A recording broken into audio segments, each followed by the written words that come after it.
Welcome USI students to the second edition of our Empowerment Success Series, focusing on the power of. Today, we will focus on the power of being. We invite you to listen, be inspired, and reflect on the journey of our speaker.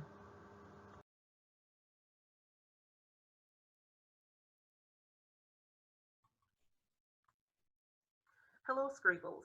My name is Khalilah, and I have the pleasure of serving as your Vice President for Student Affairs here at USI. I'm so honored to be a part of the Empowerment Success Series and have been asked to share with you my responses to questions that center around this month's theme, the power of. My focus will be on the power of being. And my hope is that this information will be time worthy and that you will learn something from what I have shared. The first question I was asked was, when you hear the word being, what do you think of? So as college students, I feel one of the questions or as a college student, one of the things that I asked myself was, do you belong here? And I believe that other college students may have this very same question, right? I believe others ask themselves this question, and I would argue that the question of do I belong centers around our ability to see or not see how we can positively impact the spaces that we occupy. Understanding how we impact the spaces we take up and occupy, I believe, is germane to unpacking the word being. When I hear this word, I think of presence, our ability as human beings to show up and shine as our authentic selves.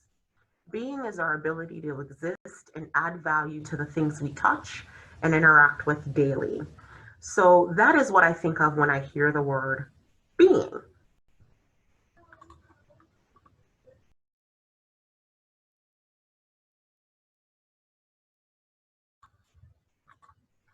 The second question I've been asked to respond to is, how is being constructed? How should a student guide their pursuit of accomplishing this task? In one of his speeches, Malcolm X asked the question, who taught you to hate yourself? I feel that as students grow and come into their own, they go through this process of building an oftentimes invisible toolkit, right? This toolkit is something they will carry with them throughout their lives and will probably have things like their value, their worth, and how they were taught to value themselves. It should or can sometimes have their understanding of love and how it impacts the world we live in. It could also have their work ethic and their morals, just to name a few. In essence, I believe this toolkit helps us to unpack, or should help us to unpack, how we pursue life, right? How we see ourselves is oftentimes how people will see us. If you present an air of confidence, people will see that, right? If you portray an air of self doubt, people will sometimes see that, right? I would also say about constructs, it's never to be afraid to reinvent yourself.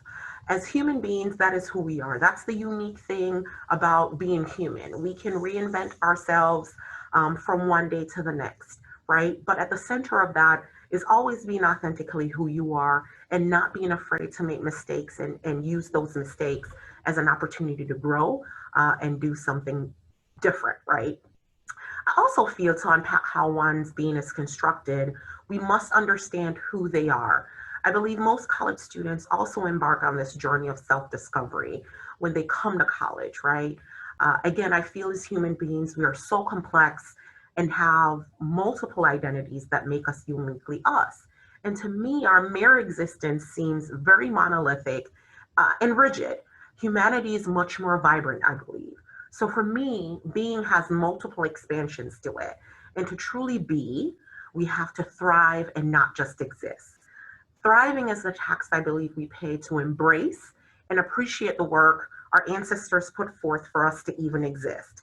So, in honor of their hard work and sacrifices, we should commit to thriving regardless of the situation we are in. As a sidebar, I want to make it clear that I do know that this can sometimes be difficult, right? Thriving in and of itself is not an easy task because there are barriers in our society that impacts us, right? That are erected around us. However, The onus has to be on us to use those lemons or use those barriers to make lemonade and to be the best versions of ourselves that we can be.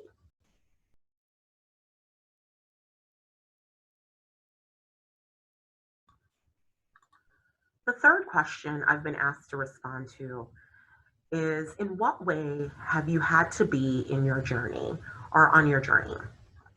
I've been on this journey of life for a little bit. I won't age myself, and have made mistakes and have had some successes as well.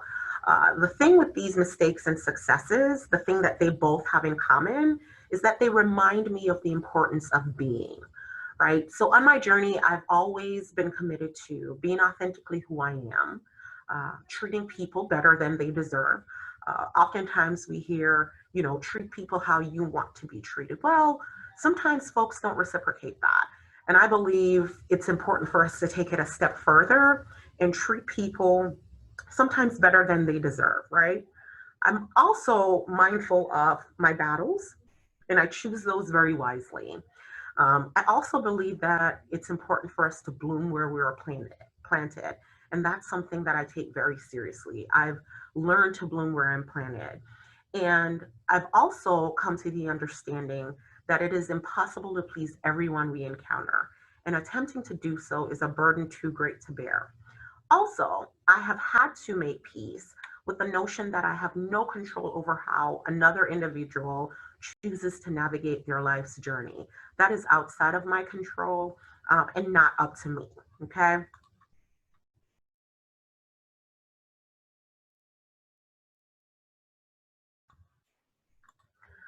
The fourth question I've been asked to respond to is, what advice would you give to our USI students about the power of being? So again, I'm going to pull from the first three questions I responded to, just to touch on this. Always, always be your authentic self, right? Everyone else is taken. You can only be you, okay?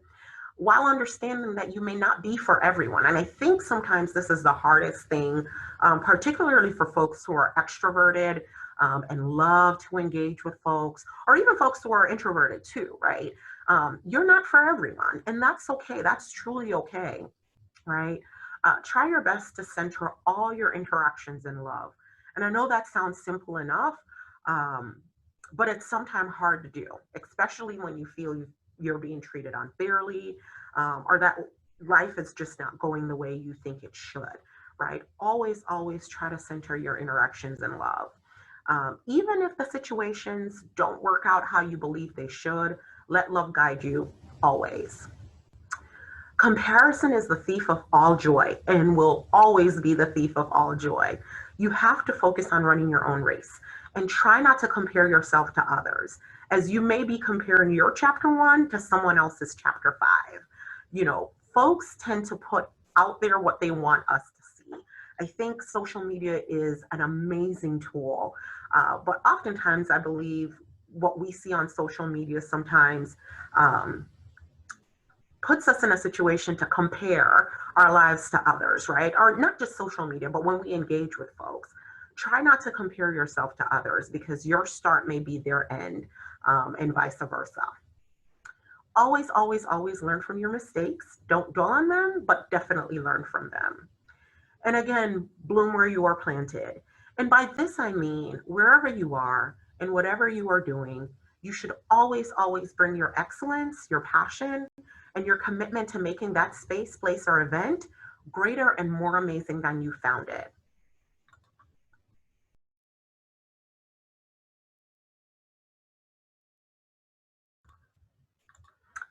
The fifth question I've been asked is to share a little bit about my background, right? So I'm originally from the beautiful island of Jamaica.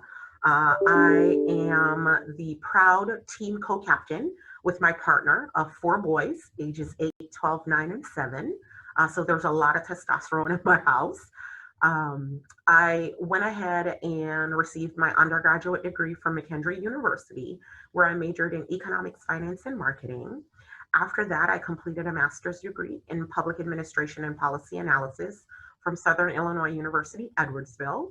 And then I earned my PhD in educational administration and higher education from Southern Illinois University, Carbondale.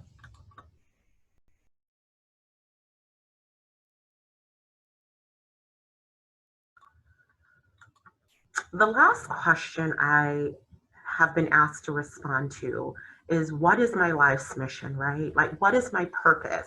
And I truly believe my purpose in life is to leave every space I occupy better than I found it, while also being intentional about pulling as I climb. And what I mean is, I have no control over a situation I'm placed in.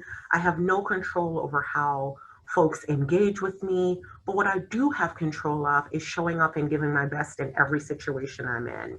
I also have control over how I mentor and support those who are coming after me.